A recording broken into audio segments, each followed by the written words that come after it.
What's happening? So real quick, I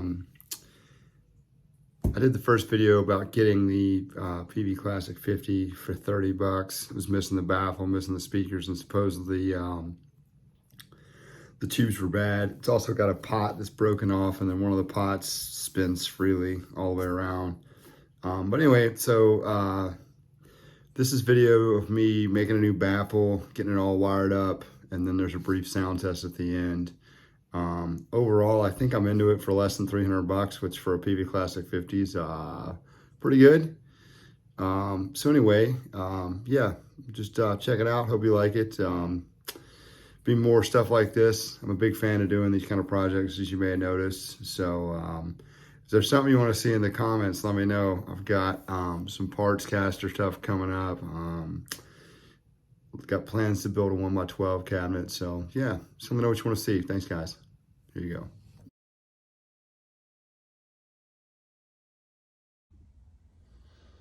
All right, so the way that we set this up is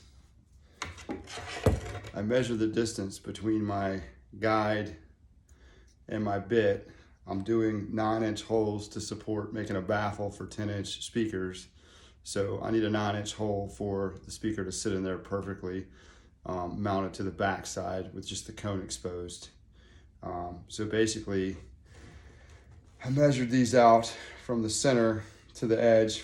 I traced the outer diameter of the speaker, which is the 10-inch on the back, face down, and then kind of free-handed a circle in the center, measuring in half the distance, right? So from a 10-inch to the center would be 5 inches, and then to get a 9-inch hole, I went 4.5, right? And then I drill my pilot hole, and you can set it like this and just turn it on and it'll drop right in, or I recommend that you drill a pilot hole, because I've tried it both ways now and you get a cleaner hole if you've already got the pilot hole there.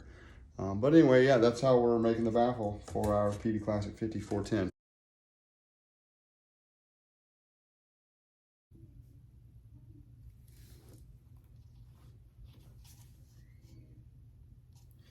Make sure this is lined up good. It's a little bent, but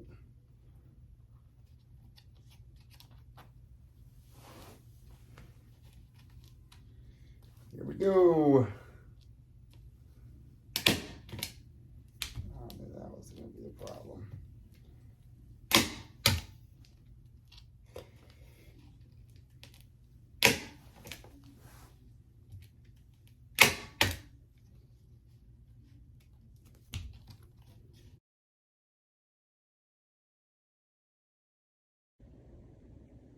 So we got the 10-inch Blue Marble eminence speakers installed. I've got to do a little research and get the wiring harness made. It's 4 16-ohm speakers. Got the baffle made, and then there we go. Got the front done. Now I kind of jacked it up because typically with oxblood grill cloth, you run it, sorry, this is bad filming. Typically with oxblood gear cloth, you run it horizontal. I accidentally ran it so that the gold goes up and down, but I actually kind of like it. I think it looks cool. I think it sets it apart from a Fender. But yeah, I'm pretty stoked. Tomorrow I'm gonna get the speaker harness made and wired up, and then get the amp put back in, and then hopefully we can do a little sound test. So yeah, there you go. What we did was, and I'll put some pictures up, but we didn't really have, the first baffle that I made didn't work out so good. It was too thin, so I went to a heavier piece of plywood and constructed a baffle again. I'll put some pictures in there so you can see how that whole thing goes. But basically, we constructed a baffle and then screwed the Peavey Blue Marble speakers in. They're 16 ohm speakers. They're from a 90s Classic 50, so they're what would have been in the amplifier. Got them off Reverb for a pretty good deal. And what I've done is I've wired them up in series parallel. Not the greatest wiring job. I probably should have just bought different wire, but I had speaker wire laying around and I had the terminal clips, so basically just did series parallel so that they will see a 16 ohm. It'll be the amplifier, excuse me, will see a 16 ohm load. Later when I'm putting the chassis in, I'll take some photos and show you, but the amp has an 8 ohm and a 16 ohm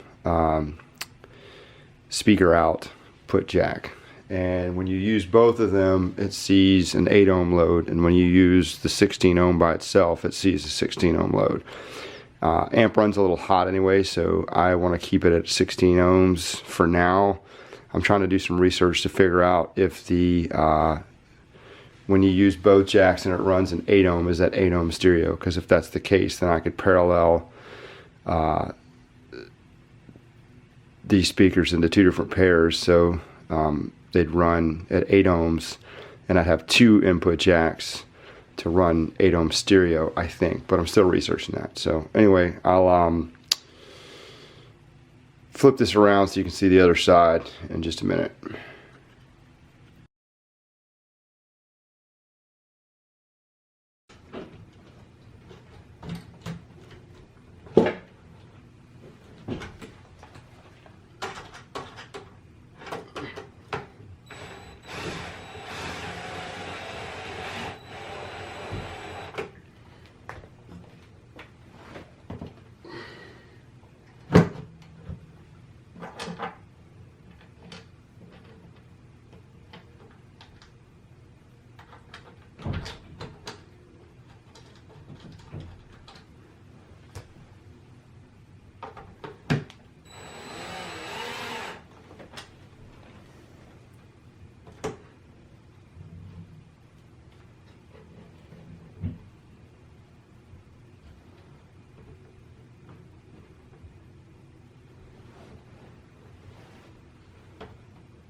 This thing is still filthy. It's been scrubbed and scrubbed and scrubbed.